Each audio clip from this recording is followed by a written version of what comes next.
And then I'll pause it. And... All right, thanks so much for joining us. My name is Hillary Taverna. I am a co-director of programming or events here at BPMA. We'll talk a little bit briefly about what BPMA is if you've never joined us before, and just some helpful information to know about things like what we offer and upcoming events planned for next year. And then we'll pass it over to Chris, our speaker for today. So thanks for joining us. We'll keep it to right under the hour so everyone can get back to whatever they have planned for the day, work or otherwise. So welcome. Today's topic is how to level up as a product manager. Today's event, we're hosted by BPMA, Boston Product Management Association. If you've never joined us before and this is your first time here, welcome and thanks. For those of you who are returning, it's great to see you all and have you back. So if you're not familiar with us, we're a volunteer-led organization here in Boston, made up of folks in the product community or who have experienced the product community in some fashion. We're run by a board. We have many offerings within BPMA. So we have these events that we try to host at least once a month virtually, as well as, which we'll mention in a bit, some slowly growing number of in-person events as well.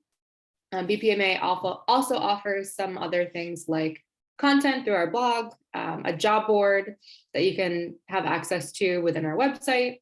There are mentorship opportunities, lots of offerings within both the membership level and the kind of open to the public level, depending on your level of involvement with us. So this is just kind of a quick snapshot of what we do offer.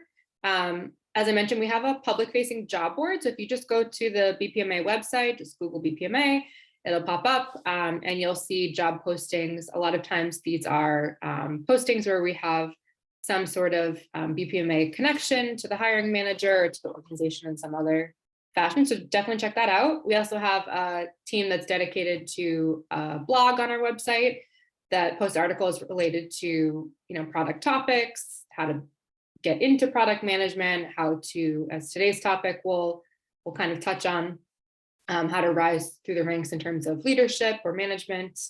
We host events. We have a mentorship program, so you can either apply to participate as a mentor or as a mentee. We also have a Slack community. So if you're a member of BPMA, you'll get access to our Slack community. We have a couple thousand folks in there in the Boston area and beyond, and we've got a number of channels there dedicated to different topics and interests and causes and all that related to product management and product marketing.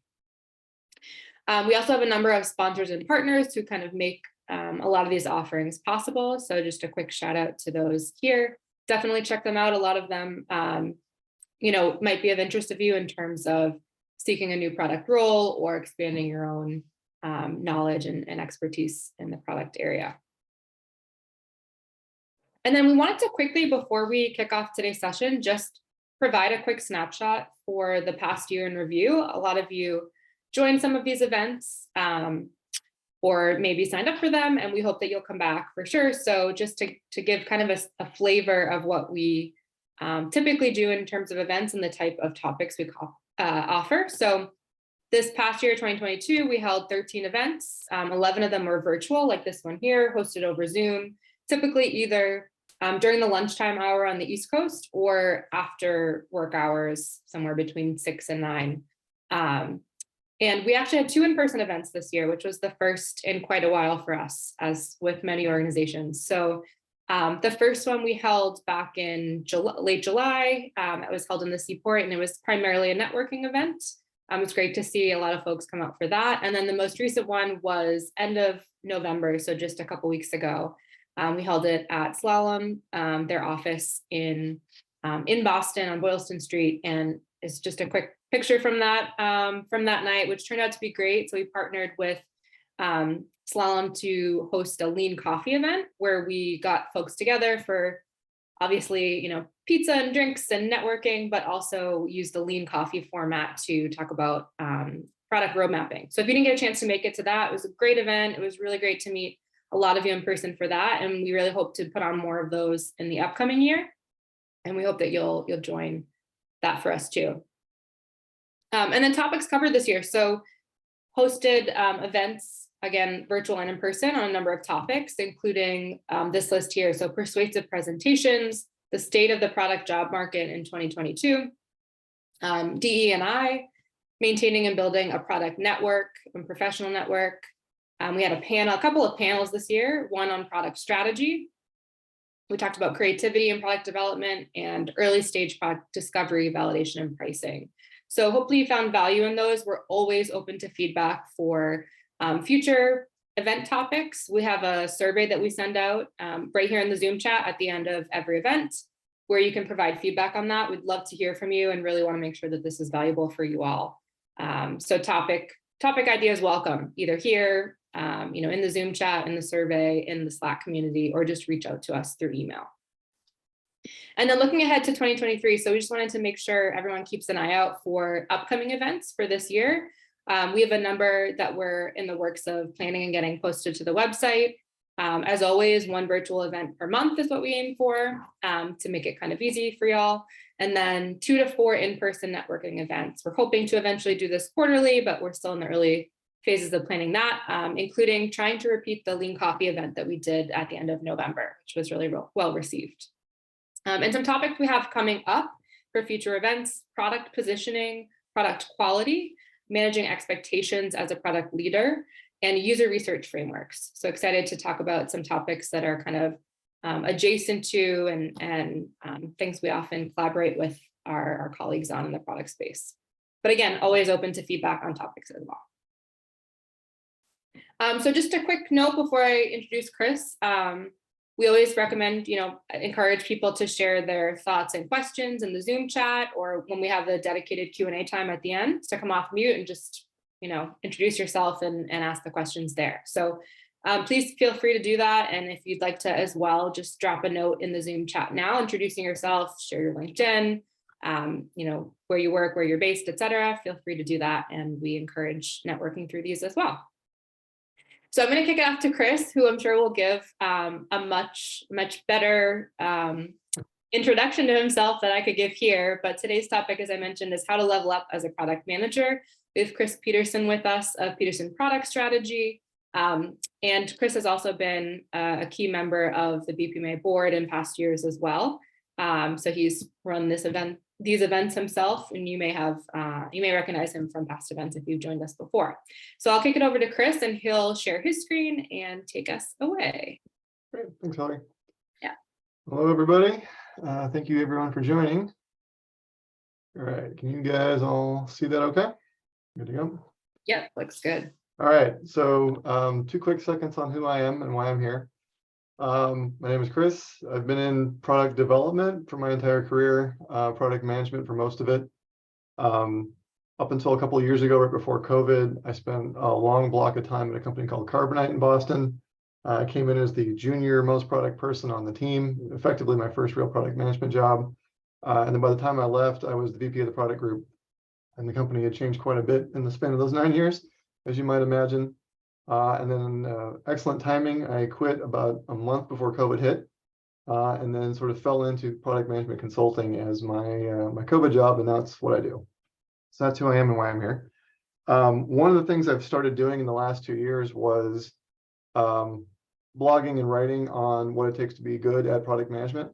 I always took, call it an extra interest in trying to develop my team members and figuring out a structured way to really help people figure out how to succeed at what I think is probably one of the most rewarding, but also one of the most challenging roles out there, because you really do need to be good at so many different things. And a lot of what I've found is just that it's not all laid out in one place for people. So what we're going to go through today is what I see as sort of the problem statement in trying to figure out how to develop yourself or your team in product today. What I've done to try to let people, quote, see the full picture of what's in scope for being good in this role, and then how you can take that framework and apply it to yourself, your team, if you've got direct reports, and also how to make better product management hires using the same qualities. So in terms of common PM development challenges, I'm kind of curious. A lot of what I see out there today is sort of the tweet memes of like top 7 skills to be good at product, excellent PMs do this.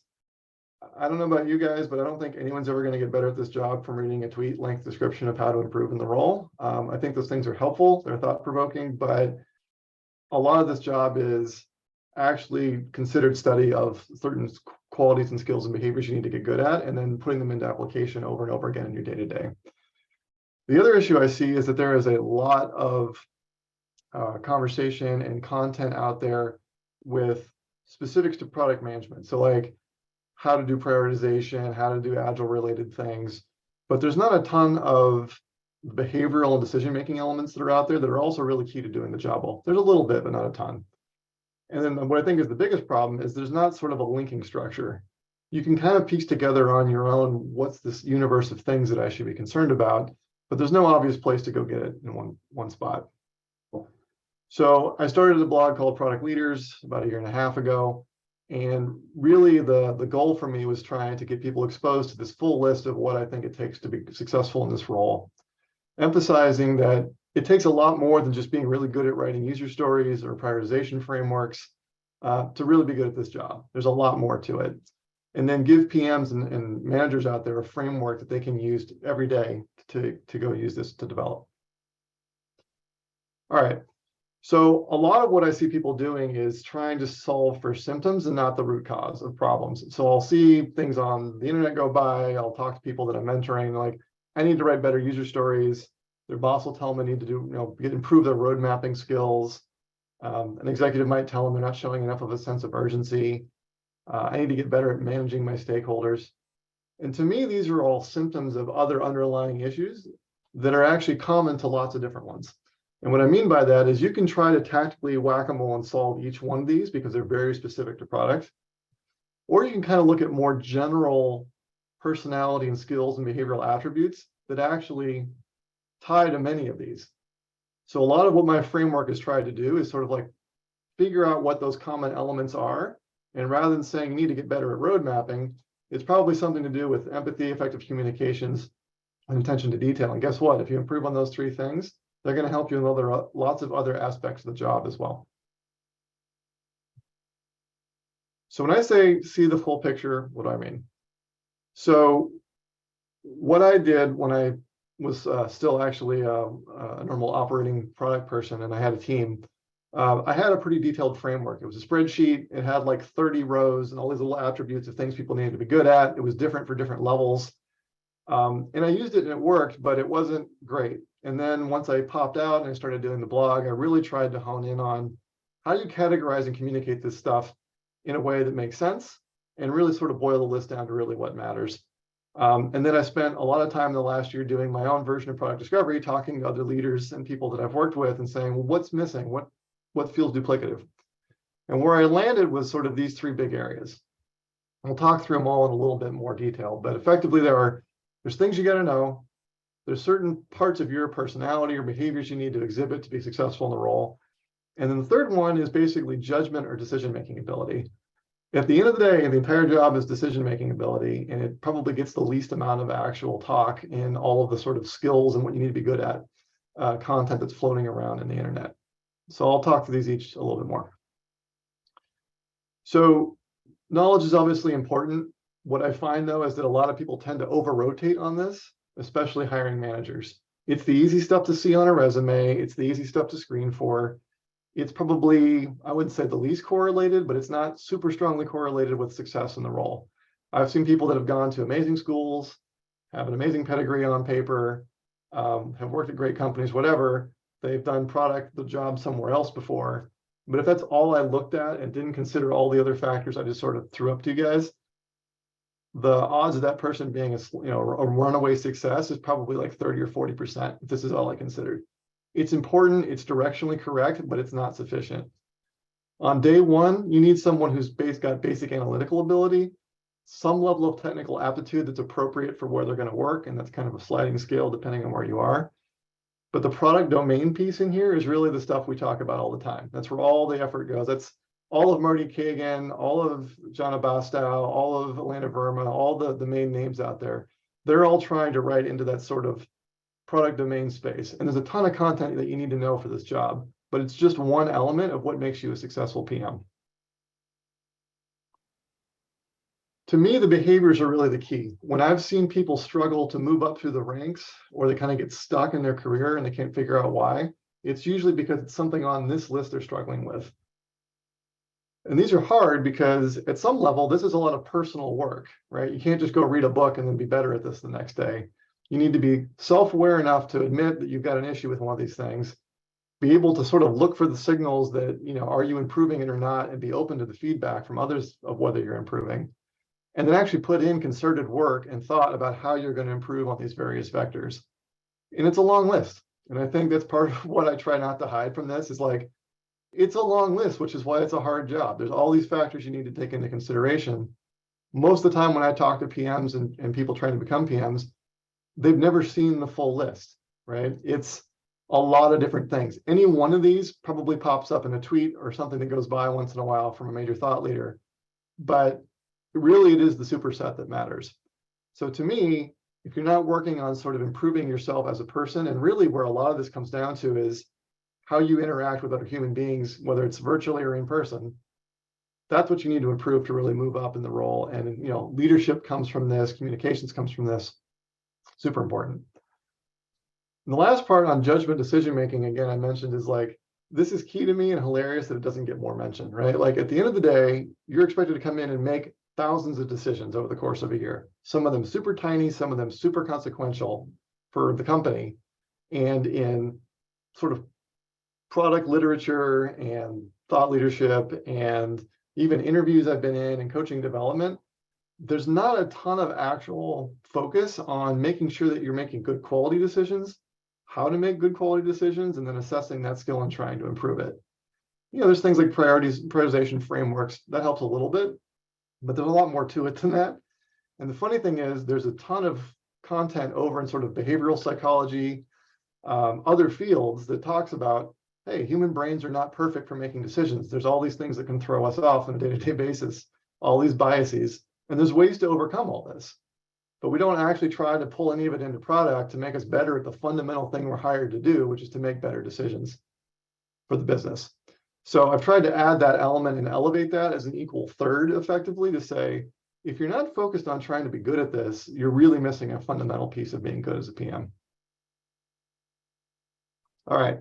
So I get asked for a lot of people like, hey, can I go to school for all this stuff? So I'm one of those MBA people. So I'm self-selected, but I'll tell you right now that my MBA did not help me at all my first day as a product person. It helped me later on when I was a director and a VP with a lot of sort of like business knowledge and other stuff. But day one as a PM, I had no idea what I was doing. And the MBA did not set me up for that at all. So what I've tried to do here is kind of highlight, like, if I look back on my MBA, like what are things where, in green, I really kind of like tightened up my understanding and checked one of the boxes. In yellow, there was some content that brushed on it. I'd say I got some exposure to it. But there's still a lot of stuff here that is not necessarily going to come out of going to a particular school or program, especially on the behavioral piece.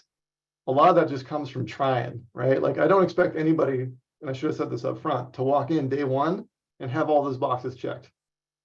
Every single person shows up unprepared for their first product job. Understanding where you're soft and where you need to improve and using a framework to do it is key. But I don't expect anybody to show up and be excellent at all these things on day one. I also get asked about a lot of sort of like product management focused certification programs that are out there. And again, they're super helpful. And I think if you're coming in from the outside, they obviously super over-index in a good way on improving your product domain knowledge, maybe some of your technical aptitude around, popular development frameworks and languages. They're probably going to have some teamwork exercises on collaboration, improve your attention to detail, how to do product analytics. But again, they're still going to miss. So even if you did an MBA program and then insert your favorite product management certification program, the combination of those two, you'd still be missing some stuff. So you have to think about, how am I going to go figure out how to improve myself on these vectors, even with all these other things, if I go do it. All right, so how do you do that? So step one is to kind of build your own development plan using a framework like this. So step one, like I said, for most people, like there's an old adage, I can't remember exactly how it goes, but measure the thing that matters, right? Well, for most people, they didn't even know that they should have been paying attention to all the things on this list or that it mattered for success in the role. right? Most product people, especially junior product people, if you had, so like write down all the things that matter, all the attributes, they probably write down 6 of these or 7. In my experience, and I've pressure tested this list with lots of other people, at some point as you move up, all of this stuff matters. Maybe not all that matters as much on day 1 versus when you're a director or a VP, but it all matters. So step 1 is just understand what's on this list and why it's there, and try to understand how it applies to what you do every day. The second part is see where you are, have a self-assessment. So we'll get to this in a minute. The spreadsheet lives on. There's a copy of it available for you guys later if you want to go take a look. But walk through and give yourself an honest self-assessment to say, where do I think I actually land on all these things? And then importantly, get feedback from somebody else, because even if you feel like you're super self-aware and fair to yourself, you still need an outside perspective. So a lot of times what I do with clients and people I'm mentoring is I'll give them the sheet to do as a self-assessment, and then I have their boss and a coworker fill out the same sheet for them, and then we compare the differences and figure out why did we score certain things differently. And then just like anybody else in product does, you prioritize the list and you make a plan, right? There's going to be certain things that are going to be bigger soft spots in the plan that you're going to need to address first. So you can't solve for 27 things at once. You're a busy person. You have a product job. You don't have a lot of free time by definition, right? So you need to take on bite-sized chunks of, all right, I got 5 things I need to improve on. The top 1 or 2 I'm going to work on this month is this. Focus on that, and then kind of work your way methodically through the plan.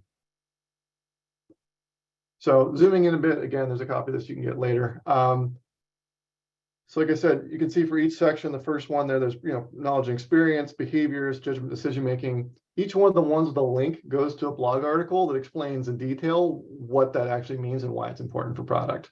There's also a little statement to the right there that says, you're good at this or doing it well if this statement is true for you. And then basically it's, I'm exceeding that, I'm at that level, or I need to improve on that. It's not like a 9-point scale or anything too crazy. So the way you can use the framework to prioritize the stuff in your plan is to say like, okay, take those things that you're hearing that we talked about up front, those symptoms, and say like, okay, I know I want to improve on roadmaps and my executive communication. And then in general, I want to move towards owning an entire product line or feature. All right, well, what are the things that I need to do a roadmap well? What are those underlying skills that are going to help me? And kind of think through what they are for each of these elements, and then just figure out what the common ones are and say, crap, okay, business acumen's important. I need to work on my ownership and my empathy. Those are the top 3 that are the most common to all the things I want to improve on. And they're going to give me the most structure. I'm going to go focus on these first. And then when you get to a certain place where you feel like you've actually moved the bar on those, work your way down the list and reassess. I think it's really important to take away from this that like, you're never done. I think that's the fun thing and the annoying thing about being in product is like the technology changes, the field changes, the practice of the field changes all the time, but it will take you an entire career to get good and master all the elements I just talked about. So again, there's no expectation that you're going to nail it all on day 1, but assume that you're going to have to continually work at these things. And then even if you felt like you mastered something like, say, executive communication, when you move up to the next level job, you might have been fine as an IC, but now you have a higher bar to hit for that same skill in the next role. And that's normal, but you need to be aware of where you are and what you need to adjust. All right. The other thing that you can use this for is for making better PM hires. And so this is something I've done personally. I've helped clients with quite a bit. Because again, what people tend to do is they will focus on people with product experience. They will do a largely resume-based screen of the candidate, focused highly on like, where do they work? Is the word product manager somewhere on their resume? And then sort of in the distribution of people that you bring in, there's sort of like this amazing group of PMs that are sort of the tail off to the right. But most of your candidates are kind of in they might be great, they might not, they may have had a product job before, they might not, but the odds of them being successful are kind of right? Lots of variability in the candidate pool. And I hear this all the time from people that I have trouble making good quality product hires because they're so focused on really on the knowledge piece. They're asking lots of product domain questions, industry questions, and they're not figuring out how to pull in the sort of behavioral and decision-making elements into the interview questions to get a better spectrum read on the candidate. So I would say that you can actually safely interview people with and without product experience put them through a different filter that's based on the sort of multi-factor thing I talked about with knowledge, behaviors, and judgment. Design a different interview process that gives a better screen, and you will end up with more candidates that are in that super qualified zone, even some of the people that have never done the job before. Because when you loosen the filter up to say it's not just about have you done product before somewhere else, but like maybe you can find someone that can learn Agile in 6 months, but they're off the charts on all the behavioral and decision-making stuff, versus somebody who's the inverse profile, who probably is going to get to a certain place and then plateau and have real trouble continuing to develop and move up. If you can find those two people in your candidate pool, you know who you're going to hire, right? And I've seen this work for lots of people using the exact same framework. So to kind of wrap up here, and we'll move into Q&A, I'd say focus on root causes, not symptoms. It's real easy to like focus on something that's a problem statement that's very specific to the product management function. I guarantee you it's probably based on something that's either decision-making based, behavioral in your own personality, or at least you should look there first. You can get okay at this role from reading books and taking online courses, but it's not sufficient. If you really want to move up, and this is, I think, the biggest disconnect I see, is getting a certification or a degree isn't necessarily going to be the thing that allows you to move to the next level. Like even the MBA I showed you, which is sort of like the traditional historical answer for moving into leadership positions, doesn't necessarily apply, right? I think why you see a lot of overlap is that MBA programs tend to screen for some of the same qualities. So there's like a selection bias that happens, and it happens to work out, but it's not a guarantee, right? So use all the resources that are available out there to brush up your product knowledge, your technical acumen, all these things. But remember, it's not going to be enough to sort of fill out the full picture of what you need to be good at. It takes time to internalize this list. I realize that it's sort of a bit of a fire hose to throw everyone. Like, here's the 39 things you need to be good at this job. But trust me, from a marketing standpoint, if there was an easier way to do this, I'd do it. But it really is that complicated, and there really are that many things you need to be good at. I think where a lot of the thought leadership falls down is it tries to oversimplify what is by nature a complicated role that has a lot of different things you need to be good at. And again, I'd say, take some of the takeaways from this, go look at the forum, go look at the blog, but then not only think about how it applies to you as an individual and how you can move up, but also how you can do a better job coaching your team with a tighter framework, as well as making better hires in the future for your team. So with that, we'll transition over to Q&A in a second, real quick. If you guys want to give me a follow on LinkedIn, I do my own webinars occasionally, and I'm still posting on the blog, so feel free to follow me on there. You'll see when things come up. I also put together a specific landing page on the blog for you guys, like basically everything I talked about today that's available. So the articles that matter, the framework, the downloads, etc., they're all available off of this link. I'll dump it in the chat in a second too when I'm done. But go have a look. And then the last thing I'll throw out there too is just I'm continually working on this framework, and I'm looking for feedback. So I have a couple, like 5 spots available at the moment, effectively for I'll call it alpha testers, for people getting feedback through the framework. So there's a wait list you can join through that landing page. Go ahead and sign up, and effectively we'll do coaching with the framework, and all I ask is for sort of feedback as we go along to help me improve the experience. So with that, I'm going to take a breath and stop talking and open up for questions. Thanks, Chris. Yeah, and that would be great if anyone is interested in that and does follow up with Chris through the link he shares. It would be great to know how that goes. We're always trying to look at different ways to add value to this group, BPMA members, and just the bigger community. So definitely one way of adding value, and we'd love to hear how that goes and get feedback. I will throw out, so while folks add their questions in the chat, or again, in a second, feel free to come off mute or click the raise hand button if you want to just join in. There were a couple of folks who reached out through direct message on the chat just to ask about the resources shared in this session. So if you haven't attended a session before or haven't stuck around to the end, we do, after every event, share both. Sometimes it takes a couple of days, but share the recording of the event, as well as any resources shared, including the slide deck. So if you're worried about capturing all of that, don't worry, we'll share that out through an email and a message on Eventbrite and Meetup, if that's how you heard about this. So you'll get all of these resources if anyone else was wondering that. All right. So I'll take a quick look in the chat. Looks like there's a couple of questions to start. Feel free to continue sharing those as well. So one question from Natalia is, what are the most important qualities to move from a senior PM to a group PM, for example, managing people? Sure. So there's a couple like obvious ones. Now on the framework I showed you, there's obviously like a whole like sort of management section that's actually not on the one I showed that's still important. Like there are skills as a manager you need to develop over time.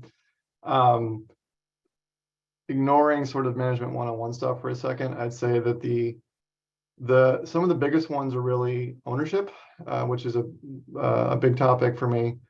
I think it's hard to get people to trust that you're going to lead a team effectively unless you start acting like you are an owner in the business and acting like a business leader as opposed to just a product leader. So there's a longer article you can go read about that if you want to see it, but I think it's quicker to build confidence cross-functionally with a more executive cross-functional audience you will likely interact with as you move up to a group or director. If you're sort of the kind of person that shows up and you can only talk about user stories and engineering and product metrics, which are all important, and you're not the kind of person that can exude the fact that you're in it to move the business metrics forward and you understand and you empathize with the other people in sales and marketing, what they're trying to accomplish to actually drive business results, and what you're doing in product is trying to directly align in that. I think it's hard to build trust that way, to be honest. I think it's also, frankly, you're missing a big filter on how you should be approaching your work and your prioritization.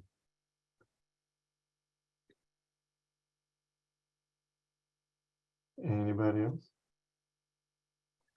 Sorry, I was muted. Thanks, Chris. There's another one in the chat. What are the two most challenging things or situations that we see as new product managers or owners? Oh, I think that is very situationally dependent. In terms of what I feel like a lot of people miss, I mean, it's really easy to have a very cynical conversation about the whole list I just showed you about like failure modes when those things are missing, which I try to avoid. I'd say one thing that is sort of common is I can see attention to detail is kind of like like a knife's edge, right? I see some people come in and there's way too much attention to detail and they can't bubble it back up and then make a decision, which kind of gets into the decisiveness part. The inverse, that's the least common, I guess. The more common one I've seen is where people come in, typically they've claimed to be a product manager somewhere else, and they never actually got into the weeds of like understanding like the workflow or the technical aspects. And they were sort of more of a high level directional PM. And therefore like they're expecting someone else to do the detail level work. And they want to make like big level decisions and strategic stuff. To me, like this job is a detail job. It always is. And even when you hit VP, it's like, it's different detail, but it's still detail, right? Like I can't just make up a product strategy. It is the end result of understanding a ton of detail across the market, the competitors, the customers, everything, and then reaching a conclusion, right? And it's the same thing at the micro level for, well, we should add, this feature to drive this metric for this reason. Well, as you're writing the spec, it might, I always talk about this thing like the iceberg principle. It's like, whatever it looks like when you first talk about it, that's like the top 25% of the complexity of what the thing is. And most of it's probably under the water. You haven't seen it yet. I have this one example I always talk through of like, one of my clients asked me to just make a simple nav change, like add a major nav item to their homepage. And there were 16 questions I asked before I did that, because it was an e-commerce page. It was the beginning of their funnel. They were a major business. And like asking those 16 questions probably took me half an hour, but I could totally see a junior person taking it at face value and not thinking like, how do I enumerate all the different places and dependencies before I take action, as opposed to just going. I think that's the place where I see people mess up the most when they're coming in. Nothing's ever as easy as it looks. Thanks, Chris. A couple others that came through. So when interviewing with product teams in an industry, so this person coming from consulting specifically, but maybe in general, what are some red flags to look out for? And what would you see as indicators of a stellar team? So Patrick, if I'm assuming I'm reading this right, that like you're looking out for red flags to make sure it's a good company to go to. I actually have on the site, if you go to it, a list of questions you should ask when you're interviewing a company to make sure it's a good place to go. So go check that out. The couple that rattle off the top of my head, you want to go someplace where you can learn from, especially if you're coming in from an outside field. So you want to make sure like the team's big enough and there's enough senior people, especially if you're coming from the outside, that they can actually absorb you. So the comment I made earlier about like you can hire non-product people safely into roles. You can do a better job picking who's going to eventually be a better product person, but you need to make sure you have appropriate levels of staffing to still train the person, right? Like if you have 3 junior people and you hire someone who's never done product before, someone's going to get blown up. It's either that person or you trying to train them because the other people can't, right? So you got to make sure that whoever you're going to, whether it's your direct manager, like really seems like they're into development, or there's a mentorship program or something, like if you're coming from the outside to a company without product experience, that's probably fine. You just got to make sure they have a good answer as to how they're going to bridge that gap for you when you're on the job. So that would be number one for me. Some other stuff that like varies a lot from industry to industry, but you kind of want to go someplace that's like a good product shop, right? So does product report directly to the CEO, or is it buried under some other organization? Is product kind of the right size relative to engineering, or is it sort of like an underfunded team within the company? Like, you know, if you want to go someplace where product is a strong function, they're seen as cross-functional business leaders, not just sort of quote part of engineering. Those are some other things. Like if you hear anyone talking about like quote, oh, well, the business wants us to do this, like that's always a phrase that like is a red flag for me, where that means product is not the business. It's like sales and marketing are trying to drive all the decision making, and they sort of let product and engineering know occasionally. And it's tough coming in as a new person. Like those are like major organizational political things that are going to be hard for you to kind of undo as an individual at the IC level. So there's some things to look out for, but go check out the website. There is a list of interview questions to go look at. Another question that came through was, how do you recommend building a strategy to market yourself for PM positions when you have product adjacent experience, but without having a previous PM title? Yep. And maybe just extending on that, Chris, same question for once you're in a PM role, you don't have a management related title, to kind of tie it into your topic here. Sure. So a couple thoughts. So when you're trying to come in from adjacent, I think it's, I wish everyone knew about my framework and bought into it. Unfortunately, not all hiring managers have heard about it yet. So I still encourage, in general, job seeking strategy. There's sort of 2 extremes, right? There is the apply to everything that moves, check the box on 100 jobs and pray that you get something that says yes and go interview with them. And then maybe it's a good job, maybe it's not. At the other extreme, it's like spend a lot of time researching and networking your way into a small number of companies you're really excited about. I tend to push people very much towards the second one for a bunch of reasons that are the topic of a different talk, but it's not so much marketing yourselves. I think like having a framework like this to say like, look, these are the things you need to be good at as a PM. Here's the work I've done, and it effectively maps and shows you that I've done all these things. I just did it in technical pre-sales or customer support or whatever, right? But I think if you can hit on the major strokes of both the technical skills, the customer empathy and sort of personality bits, and the ability to make decisions in critical analytics, you can make that case. The hard part is getting close enough to a hiring manager to actually say that to them, because they're not going to see it on your resume, right? They're going to see that you weren't a product person, right? So the way that you actually get that audience is through the networking. And you're only going to get that if you really try to target like a small number of companies that you feel are a really good fit for you and your experience, even if it wasn't a product, and spend more time trying to find second and third connections and ways to get in to where you're on the phone with one of the PMs on the team or the manager or the director and make your case over the phone or in person, versus trying to do that through a cover letter that's not going to get read, or the bullets in your resume that are going to get scanned in between lunch. Like, I'm guilty of it. Like, I used to look at resumes at lunch while I was eating, dropping stuff on the resume, trying to get ready for my next meeting. Like, you're not going to get that point across. So the only way to make that bridge case of your experience to, the role is to do it in person with a human. So you got to figure out how to get in the room with that human. In terms of trying to market yourself to move up, to to Hillary's question, I'd say it's the same bit around. It's a couple things. Like the ownership part I talked about, like I can't overemphasize the ownership / acting like you are a business leader, by meaning like you care about the whole business and the results of the whole business, not just like part of one function. The more you can internalize that, like don't fake it, like actually, believe it and do it. It sort of happens more naturally, and it gets like people want to pull you up versus you having to make that case, because it's this weird like unspoken thing I've seen between managers and their directs, where it's like there's this expected profile and behavior and sort of approach to looking at problems in the business and like where you prioritize and send your team. And like some people quote get it and others don't, but it usually seems to come back to this: are you acting as a steward for the whole business, or are you really just trying to be a better product person in product? And I feel like the more you sort of open your aperture up and figure out like, yeah, I'm going to be really good at my function, but I'm trying to get the business to a better place. I'm trying to like lightly, gently guide other functions to do their jobs in a way that aligns with what I'm doing, so the total impact for the business is better. Like those people get promoted without asking versus the ones that have to make the case. So I think the more you can focus on trying to widen your impact circle in a positive way, like not micromanaging other people, but like trying to get everyone to move in the right direction, you're showing that you're ready for leadership by influencing a wider group than what you actually have control over, like officially. So.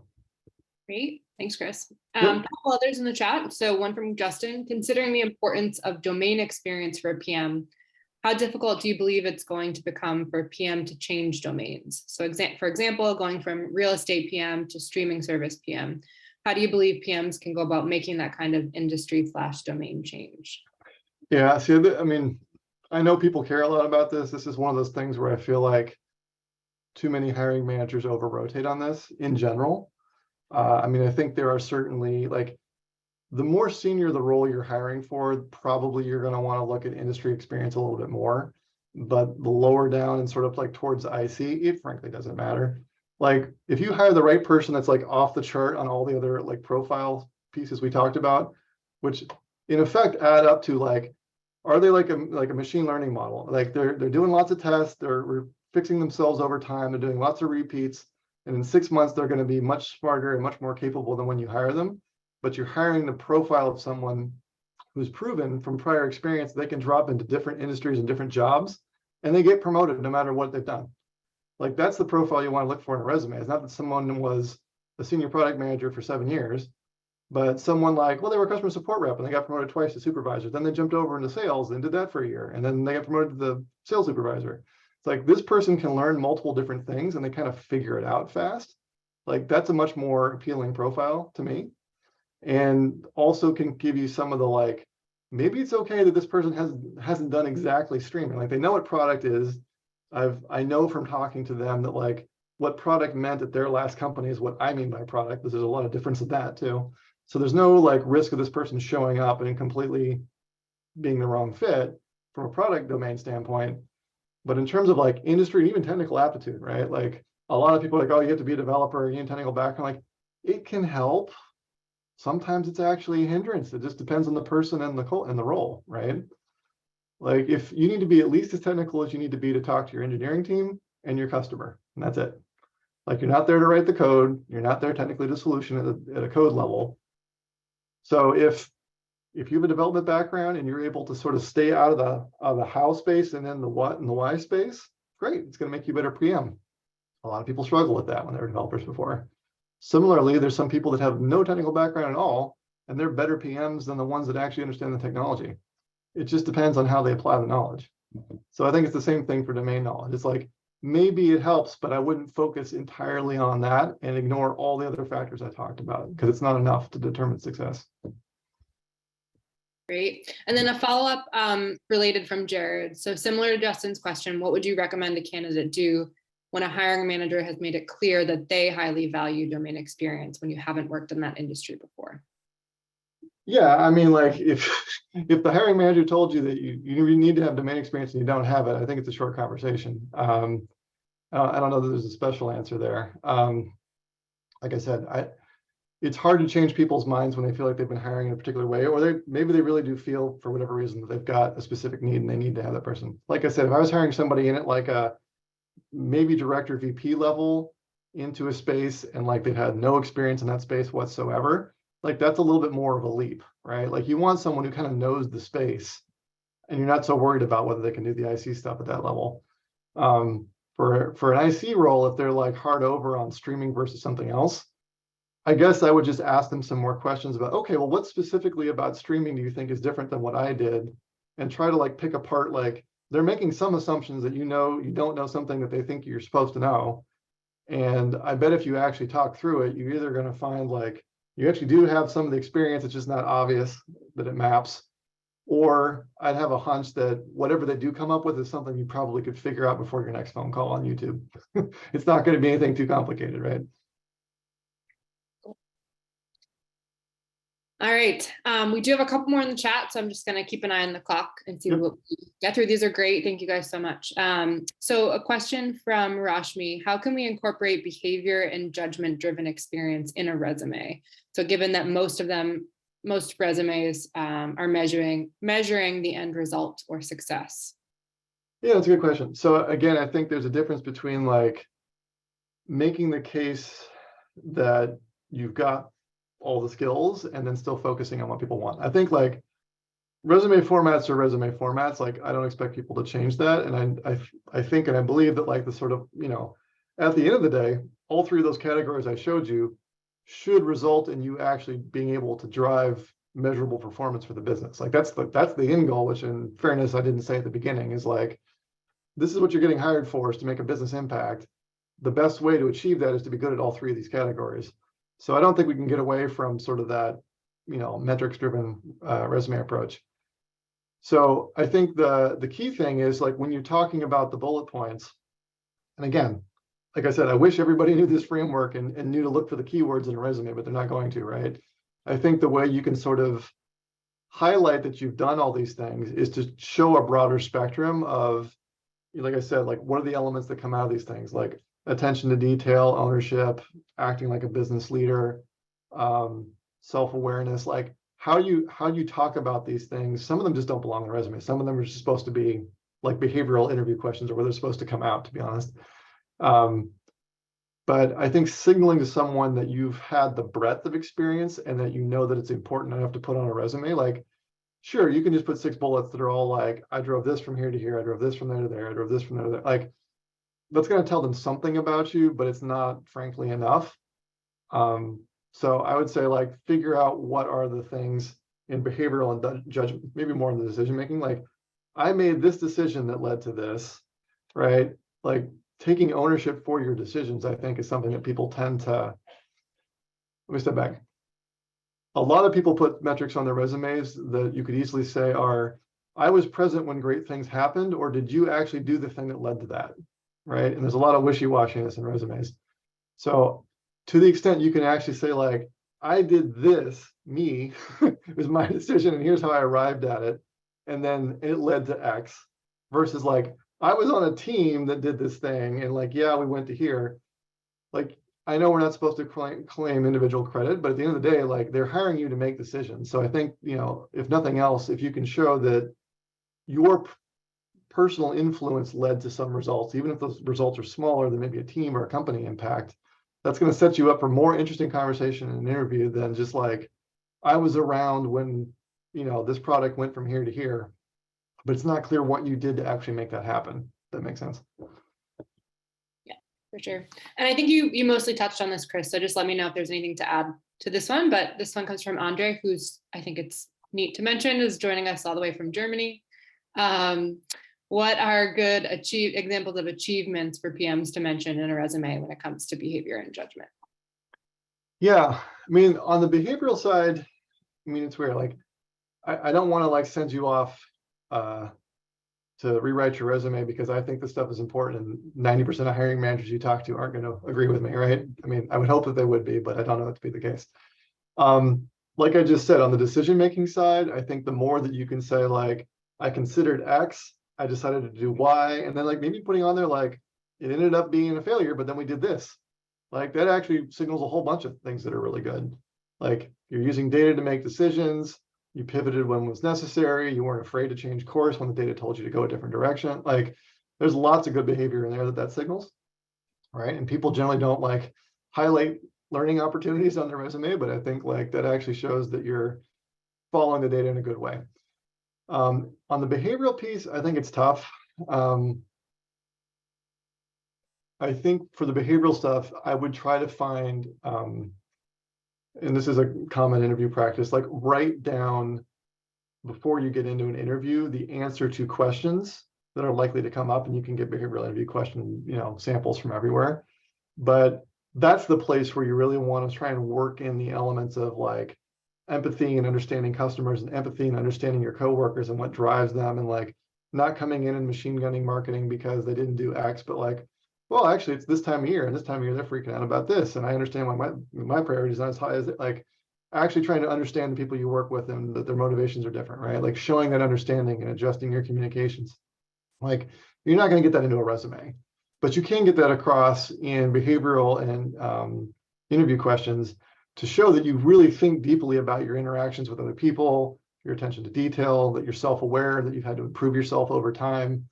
So I think you can prepare interview answers, but it's really hard to work the behavioral stuff, like all of that, into a resume, because it's just not what people are looking for. You're like, I mean, I know what you're looking for, but I think everyone else will be like, what is this? And kind of freak out a little bit if it was all the behavioral stuff in the list.